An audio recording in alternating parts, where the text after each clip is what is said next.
lesson. So our lesson for today is about length of sides of tangent and secant of a circle. So how do we get the length of this unknown variable? Okay, so we have 4 examples here. We will start with number 1. So we have tangent and secant. So how do we get the value of x? Of course, we will use the concept for tangent and secant. So for tangent and secant, it stays here. If a secant and a tangent of a circle are drawn from a point outside the circle, so from this point, then the product of the lengths of the secant,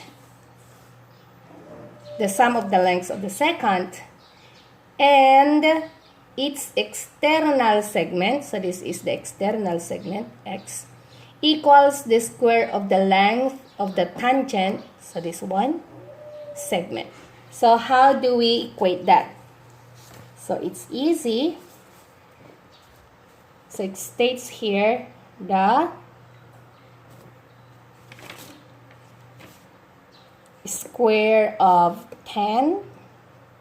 square of the tangent is equal to the product of the external segment times the sum of the external and the secant. So since the secant and the external, we have already the length 25 given, it's already given, so just put 25. Okay, then let's equate. 10 squared is equal to 100 is equal to x times 25 is equal to 25x. Therefore, now we need to isolate x by dividing both sides by 25, the number beside x. So 25, 25. So 25 divided by 25 is equal to 1, so cancel x. 100 divided by 25 is equal to 4. Therefore, our x here is equal to 4. Got it? Okay, so that's very easy. How about our example number 4? The same steps or concept. So let's square x. So x squared is equal to the product of the external. So our external segment of our secant is 9 times the sum of the external and the secant. 9 plus 16. Next, perform the operation. X squared is equal to 9 times 9 plus 16, we have 25. Next, x squared is equal to 9 times 25. We have 225. So how to remove the square here? Simply by putting square root both sides. If you use square root this one, you need to square root this one also. So square root of x squared. Now think of a number that 225 will be perfect. So we have 15 squared. So they are both squared already. So cancel this out. Then x now is equal to 15. Therefore, the answer or the x here is equal to 15. Got it? Okay. Next, we have example number 4. So we will do first example number 4 since they are the same, tangent and secant. So the same step. So square the tangent. So x squared is equal to external segment 4 times the sum of the external segment plus the second segment, 6. So x squared is equal to 4 times 6 plus 4, 10. Next, x squared is equal to 4 times 10 is equal to 40. Next, we need to extract the square. So we need to put square root. So now, x squared is equal to, think of the factor of 40 that it is factorable or perfect square. So we have 4 and 10. So square root of x squared is equal to square root of 2 squared. 2 squared is equal to 2 times 2, 4. The same. Times 10. Next, we have square root of x squared is equal to this one. So this is already perfect squared. This is cancelled. This is cancelled. So we have now x is equal to 2. 10 here retains, so square root of 10. Therefore, the value of x in here is 2 square root of 10. Okay? So this is 2 square root of 10. How about 2 second? Okay. In example number 3, this is quite difficult. Why? Because we have the given x here. So how do we solve this? Before we're going to solve this, I'll give you first the concept. Okay, so if 2 seconds intersect or 2 second segment are drawn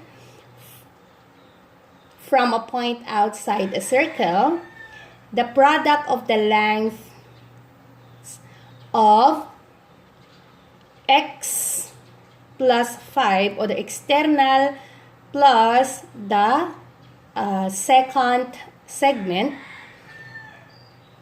of 1 second and its external segment is equal to the product of the external segment and the sum of the second and external segment. Okay, to understand well, we're going to equate this. So we have the external x equation. Solution is here. So we have x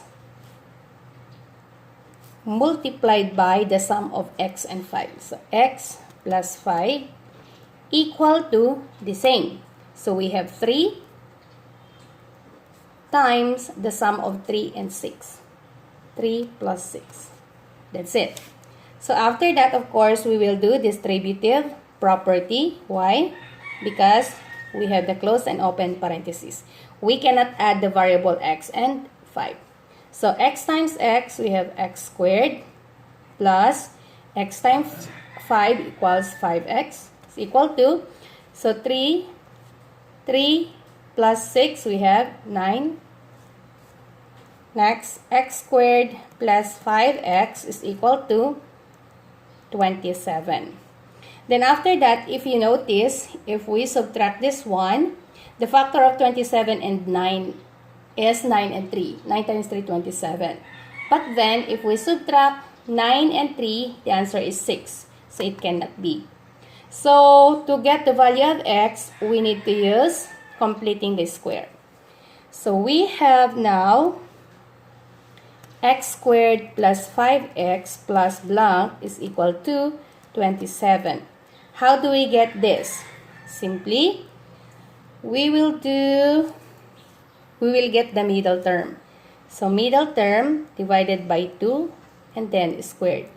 Okay, so we have 5 times 5, 25, 2 times 2, 4. So plus 25 over 4 plus 25 over 4.